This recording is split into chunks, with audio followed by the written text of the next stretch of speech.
অনেকটা কিন্তু ভিন্ন। এই যে দেখুন সেই উঠান চলে গেছে, তারপর এইখানে ছিল চুলা জ্বলছিল, আমার নিজের চোখে দেখা এখানে চুলাটা চলে গেছে হয়ে পড়ে রয়েছে। এই যে দেখুন এটা হচ্ছে চুলা, এই যে দেখুন এটাতে রান্না হয়েছিল চলে যায়। দেখুন এখানে আপনারা লক্ষ্য করে দেখুন 1 ফুটের কিন্তু বেশি ফাঁকা নেই, এই পর্যন্ত আবার ফাটল এসেছে। এই দেখুন এই চাচা, এই চাচা, এই যে আপনি বাঁশগুলো কাটতেছেন এগুলো তো এখনো সংগ্রহ করার তো উপযুক্ত হয় নাই, তা আপনি কাটতেছেন কেন? আরে বাবা নদী পড়ে যাচ্ছে। নদীতে পড়ে যাচ্ছে তাই না? এটা কি পুরোটাই আপনার বাসার ঝোপ? হ্যাঁ এই এই জায়গাটাও আপনারই ছিল? হ্যাঁ। এই যে সামনে আরেকটা বাসার ঝোপ দেখতে পাচ্ছি, এটাও আপনারই? ওই কাঁঠাল গাছ। এই যে কাঁঠাল গাছ সহ আমরা তো দেখতে পাচ্ছি যে পেছনে আরো বাসার ঝোপ পড়ে গেছে। এগুলো কার? এগুলো আরো পেছনে দুটো আছে। দুইটা, ওই যে ওই পাশের একটা, এখানে মাঝখানে আরেকটা দেখা যাচ্ছে। এগুলো সবগুলো আপনারই? হ্যাঁ। কত শতাংশ জমি চলে গেছে আপনার নদীতে? নদীতে বর্তমান 2 একর, 3.5 একর। 3.5 একর জমি চলে গেছে নদীতে? হ্যাঁ, এই যে এক জায়গাতে। ইস রে, তো এগুলো এখন কোথায় নিয়ে যাবেন? বাড়ির কাজের জন্য এখন কাটিয়ে থুইবা। এখন তো দেখা যাচ্ছে যে বাঁশগুলো এখনো উপযুক্ত হয় নাই, যে একেবারেই খুবই অল্প বয়স হচ্ছে বাঁশগুলোর। কমলা তারপর আপনার মানে কাটতেছে নদীতে চলে যাওয়ার জন্য, তাই না? নদীতে চলে যাওয়ার জন্য। তো ওই যে বাঁশের ঝোপটা আমরা দেখতে পাচ্ছি, ওখানকার বাঁশগুলো সংগ্রহ করবেন কিভাবে? সেটা দেখা যাক বাবু, এখন ডুবে ডুবে কাটাই নাকবি। কাটতে হবে তাই না? হ্যাঁ এই বাঁশের ঝোপটা কি আপনি নিজে লাগিয়েছিলেন? হ্যাঁ, নিজে নাকাছি বাবা। কত বছর ধরে এই বাঁশের ঝোপটা ছিল? ভাই 24 বছর হতো বাস। 24 বছর ধরে এই বাঁশের ঝোপটা আপনি লাগিয়েছিলেন। 24 বছর পর তা নদীতে বিলীন হয়ে যাচ্ছে। হৃদয় কাঁপানো দৃশ্য যে এই বাঁশের ঝোপটা আপনি 24 বছর আগে লাগিয়েছিলেন, 24 বছর পর এই বাঁশের ঝোপটা এখন নদীতে বিলীন হয়ে যাচ্ছে। এটা তো খুবই মর্মান্তিক একটা বিষয়, খুব খারাপ লাগার একটা বিষয়। তো আপনাকে আমার ভাষা জানা নেই, আপনাকে যে আমি কিভাবে সান্ত্বনা দেবো এই ভাষাটা আমার জানা নেই। একটা নয় বাবা, 4টে থোপ। 4টা বাঁশের ঝোপ? নিচে নামে গেল আগে মাখলাটা, আচ্ছা, মাখলাটা যাওয়ার পর গেল ভালগেটা, তারপরে গেল তল্লাটা, তারপরে যে ফিরালো তল্লা। ইস রে, অনেকগুলো চলে গেছে। একেবারেই বেহাল দশা হয়েছে। এই বাড়িটা কিন্তু এখানে ছিল না, বাড়িটা ছিল নদীর মাঝখানে। সেখানে উঠান ছিল, গাছ ছিল, ঘর ছিল, সব চলে গেছে। তাদের এই বাপের ভিটা হারানোর স্মৃতি, শুধু তাই না, কবরগুলো যে ছিল সেগুলো নদীতে ভেঙে চলে গেছে। আমি যদি আপনাদেরকে ওপর থেকে ভালোভাবে একটু দেখানোর চেষ্টা করি, তাহলে হয়তো আপনারা বিষয়টা আরও একটু ক্লিয়ারভাবে বুঝতে পারবেন। এই যে দেখুন, এটা একটা বাড়ি ছিল, বাড়ির একটা উঠান ছিল এই পাশটা। এই পাশটা উঠান বললে ভুল হবে, উঠান ছিল আরও অনেক আগে। সেই উঠান চলে গেছে। তারপর এইখানে ছিল চুলা জ্বলছিল, আমার নিজের চোখে দেখা এখানে চুলাটা চলে গেছে। ওই পাশে দেখতে পাচ্ছেন যে বাঁশের যে ঝোপটা, সেটাও কিন্তু চলে গেছে। আমি যদি এই বাকি অংশটুকু দেখাই, আপনাদের চোখ কপালে উঠে যাবে। দেখুন বাকি অংশটুকুতেও ফাটল ধরেছে, না জানি কখন এই দেয়ালটুকু চলে যায়, এই অবশিষ্ট জায়গাটুকু চলে যায়। দেখুন এখানে আপনারা লক্ষ্য করে দেখুন 1 ফুটের কিন্তু বেশি ফাঁকা নেই। এই যে এখানে বেড়া দেখতে পাচ্ছেন, আমাদের আঞ্চলিক ভাষায় বেড়া বলা হয়। এই যে বেড়ার দেয়ালটা ফাটতে আর মাত্র 1 ফিট বাকি রয়েছে। এই 1 ফিট পড়ে গেলেই কিন্তু এই ঘরটাও পড়ে যেতে পারে। দেখুন কি অবস্থা।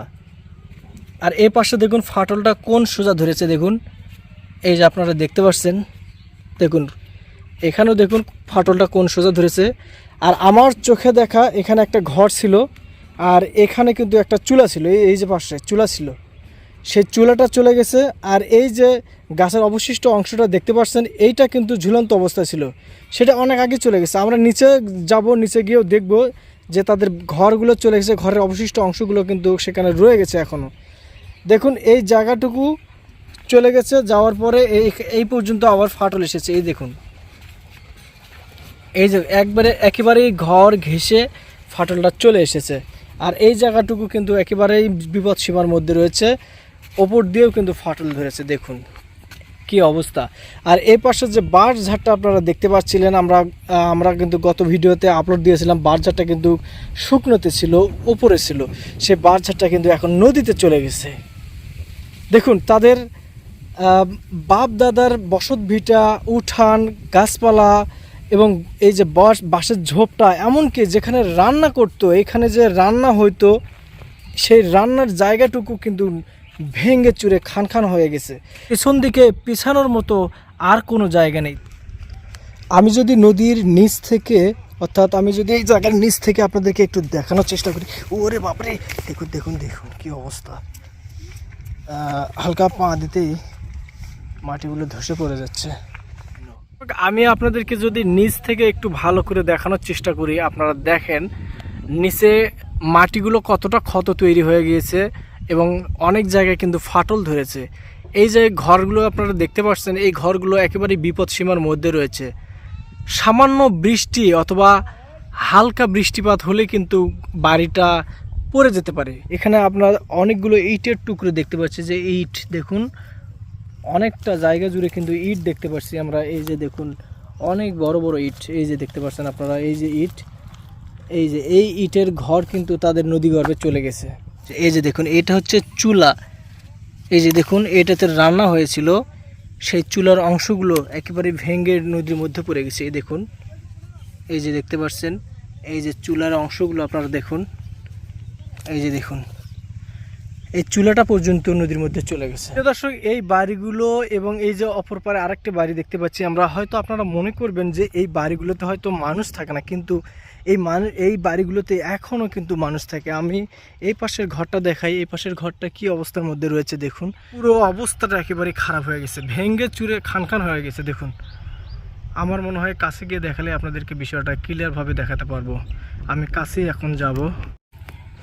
দেখুন কি অবস্থা হয়ে গেছে। এই বাড়িটা সামান্যতম জায়গায় কিন্তু আটকিয়ে রয়েছে। একটু বৃষ্টি হলেই এই যে ফাটলটা দেখতে পাচ্ছেন আপনারা, এই ফাটলটা অর্থাৎ এই জায়গাটুকু পড়ে গেলে কিন্তু এই ঘরটা পড়ে যাবে। এই ঘরটাও কিন্তু বিপদসীমার মধ্যে রয়েছে। প্রিয় দর্শক, আবাদি জমি এবং বসত ভিটা হারানোর যে কতটা কষ্ট যারা হারিয়েছে তারাই শুধু বোঝে, কারণ কল্পনা আর বাস্তবতা অনেকটাই কিন্তু ভিন্ন। এই যে দেখুন,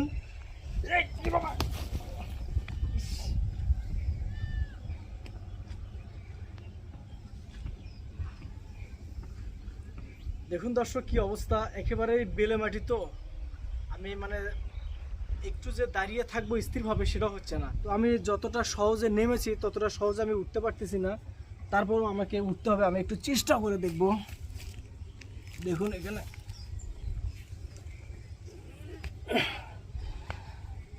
দেখুন কি অবস্থা, একেবারে অন্যরকম অবস্থা। এই জায়গাগুলো এমনি এমনি ধসে যায় নাই, কারণ এগুলো হচ্ছে একেবারেই বেলে মাটি, যার কারণে এই মাটিগুলো ধারণ ক্ষমতা, সহ্য করার ক্ষমতাটা খুবই কম, যার কারণে নদীগর্ভে সবগুলো ঘর, উঠান, গাছ এবং কবরগুলো সহ চলে যাচ্ছে একের পর এক।